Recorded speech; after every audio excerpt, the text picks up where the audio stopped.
Oh, g'day, welcome back everyone. So, when I started playing chess, it only took me 4.5 years to get to 2100 ELO in over the board classical chess internationally. So, that was my FIDE rating. So, 4.5 years is not a long time. In fact, it's quite quick. You guys might be thinking, man, that's a very fast improvement. What I want to do today is tell you guys and show you guys how I did that, the methods I use to improve, so that you guys can apply them in your training and also hopefully see similar or the same results. Some of you might be feeling stuck at 800 or 1000 or 1200 ELO or even 1500 ELO, thinking, man, I feel like I'm not improving or not improving as quickly as I'd like to be. So that's what this video is going to be all about. I've laid out the 4 ways just there on the right hand side, so it's all transparent. I'm not going to be one of those YouTubers who are like, wait till the end. I'm telling you right up front, these are the 4 things, but you're going to want to watch to the end so that you can understand how to apply them in the best way. So the 4 ways are drilling endgames, practicing puzzles where the puzzles themselves don't have a time limit, reading chess books, and playing lots of rapid time control games. So let's start with drilling endgames. Why is that important? Well, every every middle game has the chance of transposing or just ending up into an endgame. And while you're in the middle game, you have to make a lot of decisions as to how you trade pieces so that you can understand which types of endgames you want to trade into or calculate into, and which endgames to avoid. And also, when you get into an endgame where you've got a material advantage, you need to have the confidence that you can convert that advantage into a win, because most chess games are won exactly like that. The opponent, or you get a material advantage over your opponent, you have a pawn up or 2 pawns up or something like that, and you turn that into a winning endgame. So drilling endgames, starting from basic endgames. So you're going to want to set up the computer and play against the computer. Set up a position, play against the computer in a variety of endgames. So this is a basic one where you've given yourself 2 connected passed pawns in a rook endgame, and you're just going to try play this over and over and over again against the computer until you are confident that you can win this 9 times out of 10 or 10 times out of 10. If this is a bit too tricky, you might even start with just a pawn and a king versus a king and just get absolutely comfortable. This is the most basic chess endgame. You want to get absolutely comfortable playing this, so that when you see a position like this, or when you have the option to trade pieces into an endgame like this, you take that because you know you're going to win. You have that confidence. Then you can start drilling with a bit more pieces on the board. You can add a pawn for each side. And again, this is winning for white, but it might take a little bit more effort or a little bit more technique. So you building that confidence that you know how to win these games is absolutely crucial. Win these end games. And then you start adding pieces and pawns. So this now looks like a much more realistic middle game that's had some pieces traded down into an endgame. You've got a pretty standard pawn structure. And here is white, you have a pawn up, you've got that extra b4 pawn, and you've got a queenside pawn majority. So here you're going to want to practice, how can I turn this majority into a passed pawn and then use my king and my piece to support that passed pawn up the board, becoming a queen, and etc., and winning that endgame. And again, you're going to want to practice this. Maybe even bring a friend and take turns. One person plays black, one person plays white. Just play this over and over, and you both start increasing your knowledge of these types of positions. And again, chess is just about patterns. So if you can get comfortable winning this kind of a position as white, or even defending this kind of position as black, you see the patterns over and over. So when you're actually playing a game, you can be comfortable trading into these games, like end games. So if you're white and you had some bishops or knights or queens or whatever on the board, and you're saying, man, I don't know if I'm going to be able to win this game, therefore I'm not going to trade into this end game, versus, and you throw away win that way, versus saying, I know I can trade down into this endgame because I'm going to win it. I've played this hundreds of times before, and I know how to win against a computer. I know how to win against my friends, etc., etc., etc.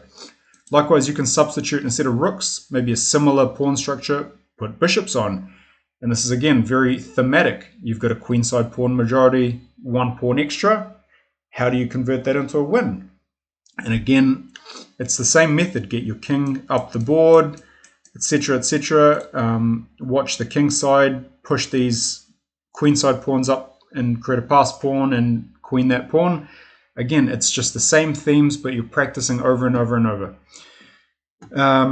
So let's move on to point number 2 here. I don't have a visual for point number 2, but it's pretty self-explanatory. You want to practice puzzles. So there's heaps of websites out there. You want to just maybe set aside 30 minutes or even 60 minutes per day. Or if you can't do it per day, just maybe do it every couple of days, 30 minutes or 60 minutes. Sit down or get a puzzle book. You can get them from the library pretty easily. And then just start working through puzzles, mate in 1, mate in 2, mate in 3, all the way up to mate in 7 or mate in 8. They're very good to train your mind in working along constraints. So you know there's a win here, you just have to calculate it. So it really helps your calculation, that one. And the reason why no time limit on an individual puzzle is really important is because of this. You know, when you play Puzzle Rush on chess.com or something similar, you have this time limit. So you're rushing and you try to play as many puzzles as you can, and then you start making mistakes. But that's not really how over the board chess, or if you're trying to get better at chess, you want to pause, you want to slow down, you want to think, you want to take it in, and you want to get to the right answer, not to the fastest answer. You want to get to the right answer. And you want to train your brain, your mind, to recognize those patterns. Because let's say you do 10 puzzles, 5 of them might actually be pretty simple. Your brain, you might have seen those patterns before, your brain recognizes them, and you solve that puzzle within 10, 20, 30 seconds. And then there's going to be some puzzles where you're like, man, it's been 8, 9, 10 minutes and I still haven't solved it. That's because the particular patterns in that puzzle, your brain is just not able to, it hasn't seen them before, or it's not comfortable seeing them. So you need to slow down, let your brain get comfortable. And you see that pattern, okay, it took you 9 minutes to solve that puzzle. The next time you solve a similar puzzle, it'll take you 7 minutes. The next time, 4 minutes. Next time, 2 minutes. And your brain gets quicker and quicker at recognizing those patterns where you're weak at, because you don't want to have blind spots in your calculation. And that's why you don't want a time limit, because if you had a time limit, you're just like, I need to solve this within 10 seconds or 20 seconds. And if it takes you 8 minutes to solve it, it's because your brain needs to get adjusted to recognizing those patterns. So practice puzzles with no time limit. Point number 3 is read chess books. Again, this is, you're learning from masters and grandmasters when you're reading chess books. You're reading a really distilled version of the best practices. I've listed out 3 books that I recommend to anyone starting out, and I've put images of those at the top there. These books changed my chess career because I read them pretty early in my chess career, and I think that was a mess. I would credit these 3 books with a lot of my early chess success, because they really taught me how to think. I didn't even realize I had no idea how to think in chess until I read these books. Particularly Winning Chess Strategies and The Amateur's Mind. Those 2 books, they tell you how to place your pieces, where to place your pieces, how to exchange pieces, what are exchange sacrifices, pawn structure, all that good stuff that as a beginner you just don't know. So you want to cover the basics, and chess is about covering the basics and just getting better and better and quicker at those basics. The Amateur's Mind in particular is about, if I'm remembering correctly, it showed in certain areas, it showed certain parts of the book, a position to someone who was maybe 1,000 rating, and then they showed the same position to someone who is 1,500 rating, and then the same position to someone who's 2,000 rating. And it highlighted the decision-making process that each player at each level made. in those positions. And you can really see the contrast. Jeremy Silman, the author, talks about how the beginner players, they just look at the wrong things in the position. And then you see the 2000 rated player, they really can start understanding the nuances of the position. And then you can say, well, hang on, I'm thinking like a beginner, but now I see how experts think, 2000 rated players think. And then you start applying that in your games, and you're like, actually, I need to change the way I think about how I evaluate positions, what things I look for in positions. And that's where that book was really handy. But again, those 3 books I'd recommend as a starting point, but you can't go wrong continuing your journey and reading more books. And number 4, playing lots of rapid time control games. So when you think about the time controls, bullet, blitz, rapid, and classical, I think rapid, from my experience, is probably the best one to actually improve your overall chess. And this is the reason why. Classical chess is, chess in its purest sense, but it just takes too long. You can only really play 1 or 2 classical games per day, especially if you're in a tournament setting. Like a classical game could take 3 hours on average. And how many of those can you really play in a day? So you're not going to get the reps in. Likewise, if you're playing bullet, you're just playing the first move that comes to your mind. So it's minimal calculation. You're just playing instinctively. So you're not learning. You're never going to improve through playing bullet.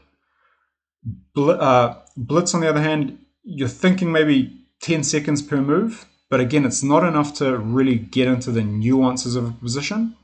But the good thing about bullet is you get a lot of reps and you get a lot of games under your belt, but you just never get that depth of thought.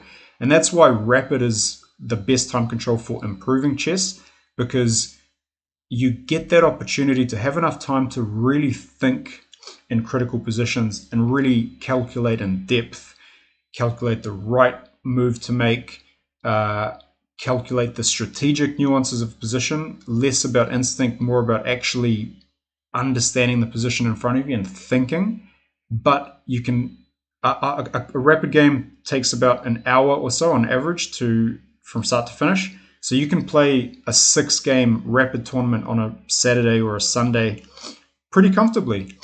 Or you can, again, sit down with a friend and just say, hey, look, let's play 5 or 6 rapid games against each other right now with a time control like this, and let's write the moves down, so you're practicing your notation, and then let's just analyze them with a computer after that. And you both gain a lot from that. So this is where you can actually buddy up with a friend and both improve each other, both sharpen your swords together with a rapid time control. You've got that time to think, you've got that time to pause and really think about those positions that are in front of you. And that's really how you win, by gaining that depth of understanding. And then you can apply that depth of understanding more instinctively in your bullet games, in your blitz games, but you don't improve by playing bullet and blitz. You just have fun doing that, which is also important. So yeah, those are the 4 ways to improve your chess the quickest. If you're feeling stuck, if you're feeling, man, I've been stuck at 800 or 1000 or 1200 ELO for a long time, turn to these, do these for a couple of months, 2 or 3 months, every day, drill some end games, practice some puzzles, read some chess books, play some rapid games. You cannot help but improve your chess by a lot. I would even say you could probably be comfortably improving your ELO by 50 to 100 ELO points every couple of months using this kind of a program. So across a year, you could improve your ELO by about 500 pretty comfortably, I think. And from my experience, definitely, I think it's possible. So yeah, I hope you guys enjoyed the video and took something out of it. And yeah, apply this to your games. I'll see you in the next video. Peace out.